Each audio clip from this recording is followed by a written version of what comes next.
السلام عليكم ورحمة الله وبركاته. بسم الله الرحمن الرحيم. الحمد لله والصلاة والسلام على رسول الله أما بعد. সমস্ত প্রশংসা আল্লাহ তাআলার জন্য, যিনি আজকে আমাদেরকে সাপ্তাহিক আকীদা ক্লাসে উপস্থিত হওয়ার তৌফিক দান করেছেন। আমরা এই জন্য রব্বুল আলামিনের শুকরিয়া আদায় করি, সকলেই পড়ি আলহামদুলিল্লাহ। অতঃপর অবারিত সালাত ও সালাম বর্ষিত হোক প্রাণপ্রিয় নবী মুহাম্মদ রাসূলুল্লাহ সাল্লাল্লাহু আলাইহি ওয়াসাল্লামের প্রতি। আমরা প্রিয় নবীর প্রতি সালাত ও সালাম পেশ করি। আল্লাহুম্মা সাল্লি ওয়া সাল্লিম আলা আবদিকা ওয়া রাসূলিকা মুহাম্মদ। প্রিয় সাথী বন্ধুগণ, আজকে আমাদের আলোচ্য বিষয় হচ্ছে সালাফে সালেহিনের অনুসরণ করার আবশ্যকতা। অর্থাৎ আমাদের যারা পূর্বসূরি তথা সাহাবায়ে কেরাম এবং তাবেঈন ইযম, তাদেরকে ইবাদতের ক্ষেত্রে, আমল আখলাক এবং সবকিছু ক্ষেত্রে তাদেরকে অনুসরণ করা আবশ্যক। আমরা মূলত যে বিষয়ে আলোচনা করছি, অর্থাৎ ইমাম মুহাম্মদ আব্দুল ওয়াহাব রাহিমাহুল্লাহর উসুল ঈমান থেকে যে বিষয় নিয়ে ধারাবাহিক আলোচনা চলছে এখন, সেটা হচ্ছে যে রাসূল করিম সাল্লাল্লাহু আলাইহি ওয়াসাল্লামের সুন্নতের অনুসরণ এবং সব ধরনের বিদআত এবং মতবিরোধ থেকে বিরত থাকার আবশ্যকতা। এরই ধারাবাহিকতায় আমরা গত ক্লাসে যে বিষয়টি আলোকপাত করেছিলাম সেটি হচ্ছে যে ইসলামকে ধ্বংস করবে কারা। তো আমরা গত ক্লাসে এ মর্মে প্রখ্যাত সাহাবী জিয়াদ ইবনে হুদায়র রাদিয়াল্লাহু তাআলা একটি হাদিস নিয়ে পর্যালোচনা করেছিলাম। তিনি সেখানে বলেছেন যে ইসলামকে ধ্বংস করবে তিন শ্রেণীর মানুষ। এক নম্বর হচ্ছে জাল্লাতুল আলেম। একজন আলেম যদি পথভ্রষ্ট হয়ে যায় বা একজন আলেম যদি বড় ধরনের কোনো ভুলে লিপ্ত হয়, তাহলে এটা ইসলাম ধ্বংসের কারণ হিসেবে গণ্য হবে। দুই নম্বর হচ্ছে জিদালুল মুনাফিক বিল কিতাব। কোনো মুনাফিক যখন কোরআন নিয়ে মানুষের সাথে বাদানুবাদে লিপ্ত হবে, ঝগড়াঝাটি এবং তর্ক বিতর্কে লিপ্ত হবে, এটি ইসলাম ধ্বংসের অন্যতম একটি কারণ। তিন নম্বর হচ্ছে যখন পথভ্রষ্ট ইমামগণ, সেটা রাষ্ট্রপ্রধান বা শাসক শ্রেণী কিংবা যারা ইসলামের বিভিন্ন ক্ষেত্রে নেতৃত্ব দেন, ইমাম হিসেবে যারা সমাজে অনুসরণে অনুকরণীয় হিসেবে পরিগণিত হয়, এরা যদি পথভ্রষ্ট হয়ে যায়, তখন এরা যদি ভুল ফতোয়া দেয় এবং কোরআন সুন্নাহর বিপরীতে শাসন কার্য পরিচালনা করে, তাহলে এগুলো ইসলাম ধ্বংসের অন্যতম কারণ। প্রিয় বন্ধুগণ, আজকে আমরা যে বিষয়টি আলোচনা করব সেটি আমরা যেমনটি একটু আগে জেনেছি যে সালাফে সালেহিন তথা আমাদের যারা পূর্বসূরি ছিলেন তাদেরকে অনুসরণ করা আবশ্যক। এ বিষয়ে সমেত ইমাম মুহাম্মদ আব্দুল ওয়াহাব রাহিমাহুল্লাহ প্রখ্যাত সাহাবী হুযায়ফা ইবনুল ইয়ামান রাদিয়াল্লাহু তাআলা একটি কওল উল্লেখ করেছেন। তিনি বলছেন, কুল্লু ইবাদাতিন লা ইয়াতাআব্বাদুহা আসহাবু রাসূলিল্লাহি সাল্লাল্লাহু আলাইহি ওয়াসাল্লাম ফালা তা'বুদুহা। যে প্রত্যেকটি ইবাদত যদি আল্লাহ রাসূলের সাহাবীগণ সেটা না করে থাকেন, খবরদার তোমরা সেটা করবে না। যে ইবাদতটি সাহাবায়ে কেরাম করেন নাই, সেই ইবাদত তোমরা করবে না। ফাইনাল আউয়ালা লাম ইয়াদা লিল আখিরি মাকালান। কেননা যারা আমাদের অগ্রগামী ছিলেন, অর্থাৎ সালাফে সালেহিনগণ ছিলেন, প্রথম যুগের যে সমস্ত মুসলিমগণ ছিলেন, তারা পরবর্তীদের জন্য কোনো কথা বলার সুযোগ রেখে যান নাই, অতিরিক্ত কোনো কিছু বলার অপশন বা সুযোগ রেখে যান নাই। ফাত্তাকুল্লাহ ইয়া মা'শারাল কুররা। অতএব হে কারিগণ, তোমরা আল্লাহকে ভয় করো। ওয়া খুযু তারিকা মান কানা ক্বাবলাকুম। এবং তোমরা তোমাদের পূর্বে যারা ছিলেন তাদের পথ অনুসরণ করো। বক্তব্যটি কার? প্রখ্যাত সাহাবী হুযায়ফা ইবনুল ইয়ামান রাদিয়াল্লাহু তাআলা আনহুর। তিনি অত্যন্ত মূল্যবান একটি মন্তব্য পেশ করেছেন। সেটা হচ্ছে যে কুল্লু ইবাদাতিন লা ইয়াতাআব্বাদুহা আসহাবুন নবী সাল্লাল্লাহু আলাইহি ওয়াসাল্লাম ফালা তা'বুদুহা। যেই সকল ইবাদত, যেই ইবাদতটি আল্লাহ রাসূলের সাহাবীগণ করেন নাই, তোমরা ওই ইবাদত করতে যেও না। কারণ আল্লাহ নবী সাল্লাল্লাহু আলাইহি ওয়াসাল্লামের সাহাবীগণ তারা কার কাছ থেকে ইবাদত শিখেছেন? আল্লাহ নবী সাল্লাল্লাহু আলাইহি ওয়াসাল্লাম থেকে ইবাদত শিখেছেন। তারা আল্লাহ নবী সাল্লাল্লাহু আলাইহি ওয়াসাল্লামের সরাসরি ছাত্র। আল্লাহ নবী সাল্লাল্লাহু আলাইহি ওয়াসাল্লামের আলোয় তারা আলোকিত। আল্লাহ নবী সাল্লাল্লাহু আলাইহি ওয়াসাল্লামের শিক্ষায় তারা প্রশিক্ষণ প্রাপ্ত।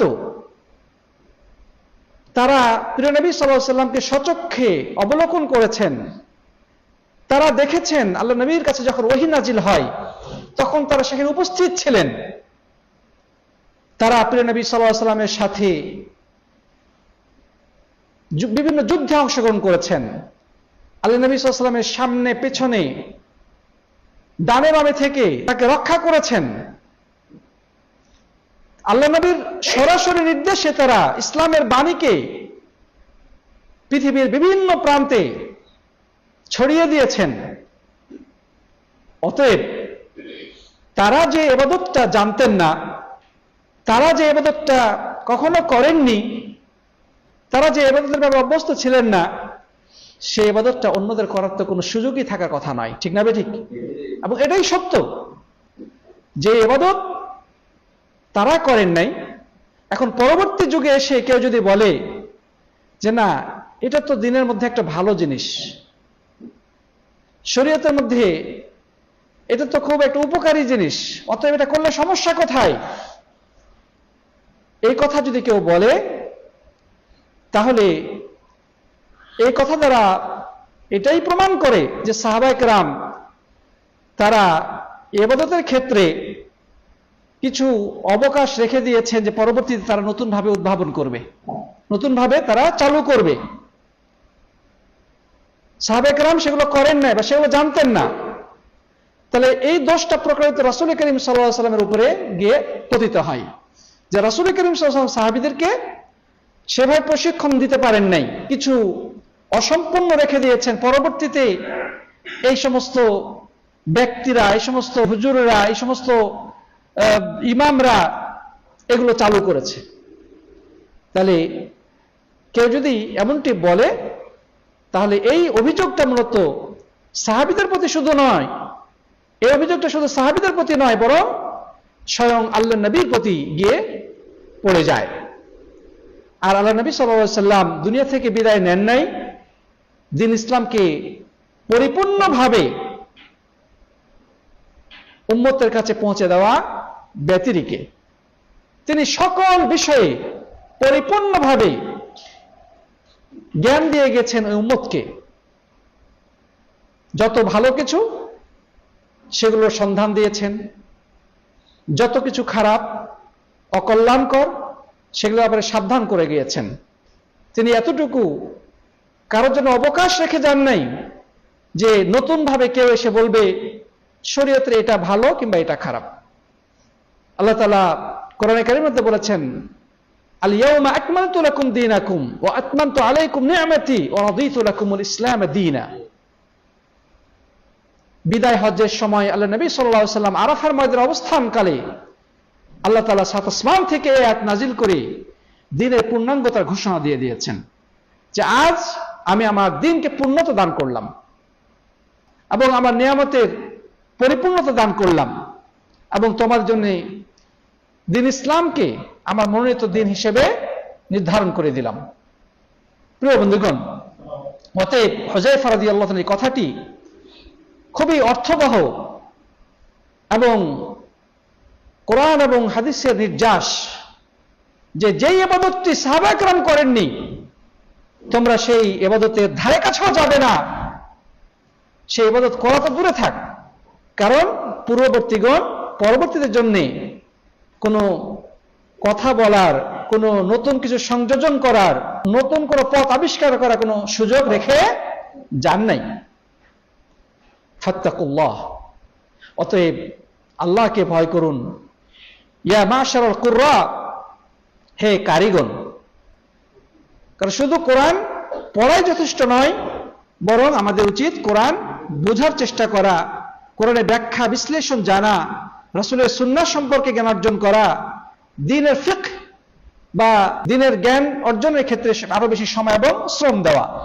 তোমরা আল্লাহকে ভয় করো, ওয়াখুযু তরিকা মান কানা ক্বাবলাকুম, এবং তোমাদের পূর্বে যারা ছিলেন তাদের পথ তোমরা অনুসরণ করো। প্রিয় বন্ধুগণ, এই কওল বা এই উক্তিটি আবু দাউদে বর্ণিত হয়েছে। আর হুযায়ফা রাদিয়াল্লাহু তাআলা আরেকটি উক্তি এসেছে সহিহ বুখারীতে। সেখানে তিনি বলেছেন, ইয়া মাশারাল কুররা ইস্তাকিমু, হে কারীরা, তোমরা কোরআন এবং সুন্নাহর সঠিক পথে অবিচল থাকো। ফাকাদ সাবাকতুম সাবকান বাঈদা, কেননা তোমরা অন্যদের থেকে অনেক বিষয়ে পারদর্শিতা অর্জন করেছো, অন্যদের থেকে তোমরা বেশি শ্রেষ্ঠত্ব অর্জন করেছো। ফাইন আখাযতুম ইয়ামিনা ওয়া শিমালা লাকাদ দালালতুম দালালান বাঈদা, কিন্তু তোমরা যদি সঠিক রাস্তাটা ছেড়ে দিয়ে ডানে বামে যাও, তাহলে তোমরা অনেক বড় ধরনের ভ্রষ্টতায় পতিত হবে, তোমরা পথ হারিয়ে বহু দূরে তোমরা ছিটকে পড়বে। এটি সহিহ বুখারীতে বর্ণিত হয়েছে। প্রিয় সাথী বন্ধুগণ, তাহলে এই উভয় উক্তির যে মর্মার্থ শুধু কারী সম্প্রদায়কে উদ্দেশ্য করে কথা বলা নয়, বরং সকল মানুষের জন্য একই বক্তব্য যে আল্লাহ নবী সাল্লাল্লাহু আলাইহি সাল্লাম এবং সাহাবীদের যে রেখে যাওয়া আদর্শ, রেখে যাওয়া পথ এবং পদ্ধতি, তাদের দেখানো মানহাজ বা নীতি আদর্শ, এর থেকে দূরে সরে গিয়ে শরীয়তের মধ্যে নিত্য নতুন কোনো পথ আবিষ্কার করার কোনো সুযোগ নাই। আমরা যদি মুক্তি পেতে চাই তাহলে সেই পথের উপরে আমাদেরকে চলতে হবে। আমরা যদি আখিরাতে জাহান্নামের আগুন থেকে রক্ষা পেতে চাই, জান্নাতে যেতে চাই, তাহলে আমাদেরকে সেই পথে চলতে হবে যে পথে সাহাবাইগণ চলেছিলেন, যেই পথে রাসূল করিম সাল্লাল্লাহু আলাইহি ওয়াসাল্লামের প্রশিক্ষণপ্রাপ্ত প্রজন্ম তাদের জীবন পরিচালনা করেছিলেন।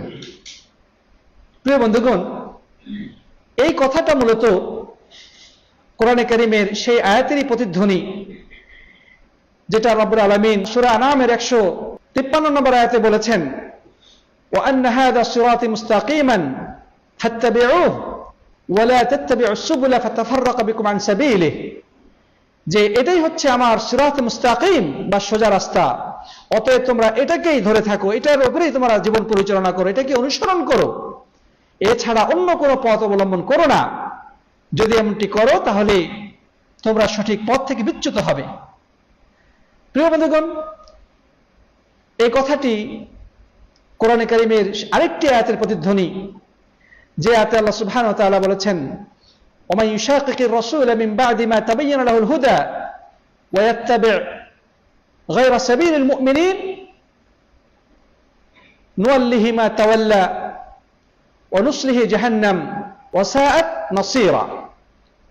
এই আয়াতের অর্থ হচ্ছে, আল্লাহ তাআলা বলছেন, যে ব্যক্তির কাছে হেদায়েত স্পষ্ট হওয়ার পরেও প্রিয় নবী সাল্লাল্লাহু আলাইহি সাল্লামের বিরুদ্ধাচরণে লিপ্ত হবে এবং মুমিনদের পথ বেছে রেখে অন্য কোনো পথ অবলম্বন করবে। এখানে মুমিনদের পথ বলতে কি বোঝানো হয়েছে? আল্লাহ নবী সাল্লাল্লাহু আলাইহি সাল্লাম যেই মুমিনদের প্রশংসা করেছেন, আল কুরুন আল মাশহুদাতু লাহু বিল খায়রিয়াহ, মানে যেই তিন প্রজন্মের প্রশংসা আল্লাহ নবী সাল্লাল্লাহু আলাইহি সাল্লাম হাদিসের মধ্যে বলেছেন, খায়রুল কুরুনি করনি সুম্মা আল্লাযিনা ইয়ালুনাহুম সুম্মা আল্লাযিনা ইয়ালুনাহুম, যে সর্বশ্রেষ্ঠ প্রজন্ম হচ্ছে রাসূল করিম সাল্লাল্লাহু আলাইহি ওয়াসাল্লামের প্রজন্ম, এর পরে যারা রয়েছে অর্থাৎ সাহাবায়ে কেরাম, এবং এর পরে যারা রয়েছে অর্থাৎ তাবেঈন কেরাম। যারা রাসূল করিম সাল্লাল্লাহু আলাইহি ওয়াসাল্লাম সাহাবীদেরকে যথার্থভাবে সঠিকভাবে অনুসরণ করতেন। আল্লাহ তাআলা এদের প্রশংসা করছেন এখানে যে এই মুমিনরা যে পথে পরিচালিত হয়েছে, কেউ যদি এই পথ ছাড়া ভিন্ন কোনো পথে চলে, আল্লাহ তাআলা বলছেন নুয়াল্লিহি মা তাওয়াল্লা ওয়া নুসলিহি জাহান্নাম, তারা যেই পথে চলেছে তাদেরকে সেই পথে আমি চালাবো, কিন্তু পরিণতি তাদেরকে আমি জাহান্নামের আগুনে প্রজ্বলিত করব। ওয়াসাআত মাসীরা, এই পথ কতই না নিকৃষ্ট, কতই না খারাপ। প্রিয় বন্ধুগণ, তাহলে হুযায়ফা ইবনুল ইয়ামান সাহেব সিররি রাসূলুল্লাহ সাল্লাল্লাহু আলাইহি সাল্লামের এই দুইটি মন্তব্য কোরআন এবং হাদিসের নির্যাস।